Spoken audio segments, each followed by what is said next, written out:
Ejaz coaching classes में आपका स्वागत है। खैर मकदम में वेलकम है। हाउ टू लर्न इंग्लिश का आज 12वां दिन है, 12वां दिन है। प्रीवियस वीडियो में मैंने बेसिक ग्रामर बताई थी। इस समय मैं आपके कोर्स का 1 से लेकर BA तक के कोर्स अपलोड कर रहे हैं। हाउ टू लर्न इंग्लिश का 12वां दिन है। इंग्लिश स्पीकिंग कोर्स आपको बता रहे हैं, बेसिक ग्रामर बता रहे हैं, तमाम चीजें वीडियो को आप देखते रहे। एक एक वर्ड पे डिस्कस, एक एक चीज पे डिस्कस कर रहे हैं। आज हम आपको बताएंगे past perfect tense. Past perfect tense किसे कहते हैं? 12 टेंस में सबसे tough tense past perfect tense होता है। पास्ट परफेक्ट टेंस जो होते हैं, पास्ट परफेक्ट टेंस की जो पहचान होती है, चुका था, चुके थे, चुकी थी, लिया था, दिया था, किया था आदि शब्द आए तो उसे पास्ट परफेक्ट टेंस कहते हैं। पास्ट परफेक्ट टेंस की सहायक क्रिया हैड होती है तथा वर्ब की थर्ड पार्ट होती है।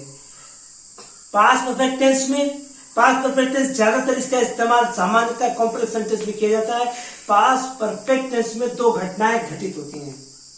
पास्ट परफेक्ट टेंस में कॉम्प्लेक्स सेंटेंस में ऑलरेडी आप जानते हो दो वाक्य होते हैं। पहले वाक्य को प्रिंसिपल क्लास और दूसरे वाक्य को सबऑर्डिनेट क्लास कहते हैं। तो पास्ट परफेक्ट टेंस की दो घटनाएं घटित होती हैं और दोनों घटनाएं पास्ट टेंस में ही घटित होती हैं और दोनों घटनाएं एक दूसरे से रिलेटेड होती हैं, जिसमें पहला सेंटेंस जो होता है उन दोनों घटनाओं में एक घटना को, एक वाक्य को पास्ट परफेक्ट टेंस बना देते हैं और दूसरे वाक्य को पास्ट इंडेफिनिट टेंस बना देते हैं। ये मैंने आपको थ्योरी दे दी, प्रैक्टिकल में आपको ले चलते हैं। Past perfect tense, simple sentence rules है। वाक्य के अंत में चुका था, चुकी थी, चुके थे, लिया था, दिया था, किया था आदि शब्द आते हैं। हेल्पिंग वर्ब है इसकी हैड तथा वर्ब की थर्ड पार्ट का प्रयोग होता है। इसके रूल्स है। इस टेंस का प्रयोग सामान्यतः कॉम्प्लेक्स सेंटेंस में इस टेंस का प्रयोग सामान्यतः कॉम्प्लेक्स सेंटेंस में बदल देते हैं। पास्ट परफेक्ट टेंस में दो घटनाएं घटित होती हैं और दोनों घटनाओं को टेंस के अनुसार, यानी दो घटनाएं घटित होती हैं और दोनों घटनाओं को टेंस के अनुसार पास्ट परफेक्ट टेंस और पास्ट इंडेफिनिट टेंस में बदल देते हैं।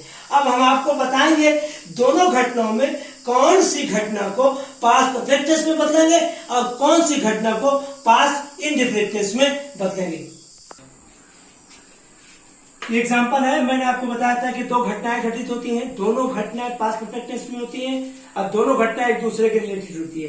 तो एक घटना पास्ट परफेक्ट टेंस में होती है और दूसरी घटना पास्ट इंडेफिनिट टेंस में होती है और साधारणतः एक कॉम्प्लेक्स सेंटेंस में आपको हम बता रहे हैं। तो अब ये जानना पड़ेगा किस घटना को पास्ट परफेक्ट टेंस में करेंगे और किस घटना को पास्ट इंडेफिनिट टेंस में करेंगे। तो एग्जाम्पल पे, मेरे जाने से पहले वो आ चुका था। अगर कॉम्प्लेक्स सेंटेंस में, पास्ट परफेक्ट टेंस में अगर पहले शब्द आता है, पास्ट परफेक्ट टेंस में अगर पहले शब्द आता है तो जो दूसरा वाक्य होगा, दूसरी घटना होगी, वह आ चुका था, वह पास्ट परफेक्ट टेंस में बनेगी।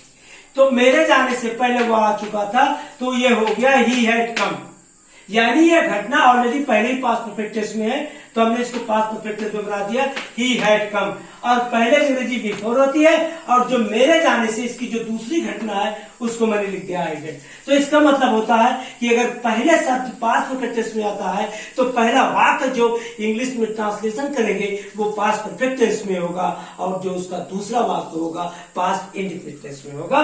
तो मेरे जाने से पहले वो आ चुका था, he had come before I went. तो इसका मतलब होता है यदि वाक्य में पहले शब्द आता है तो ट्रांसलेशन करते समय पहला वाक्य पास्ट परफेक्ट टेंस में और दूसरा वाक्य पास्ट इंडेफिनिट टेंस में। दूसरा वाक्य मैंने लिखा, मेरे जाने के बाद वह आ चुका था। यहाँ पहले था, यहाँ बाद आ गया, यानी मेरे जाने के पहले यहाँ पहले शब्द था, अब यहाँ बाद शब्द आ गया। तो जब पास्ट परफेक्ट टेंस में बाद शब्द आएगा तो जो बाद के बाद वाक्य है वह आ चुका था, ये पास्ट इंडेफिनिट टेंस में बनेगा। अगर पहले होगा तो ये पास्ट परफेक्ट टेंस में होगा, अगर यहाँ बाद में होगा तो ये टेंस पास्ट इंडेफिनिट टेंस में होगा। वह आ चुका था, ही केम आफ्टर, मेरे जाने के बाद आई हैड गॉन। यहाँ पे क्या है, मेरे जाने से पहले वो आ चुका था, he had come before I went. एकदम से जमीन आसमान का फर्क है।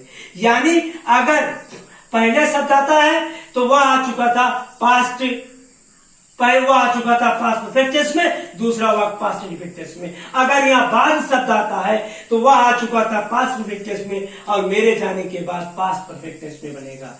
अब उसके बाद चोर के भागने से पूर्व पुलिस आ गई थी, तो पहले यहाँ पूर्व पहले पुलिस आ गई थी, यह past indefinite past perfect tense में बनेगा। तो police had come before the thief arrived.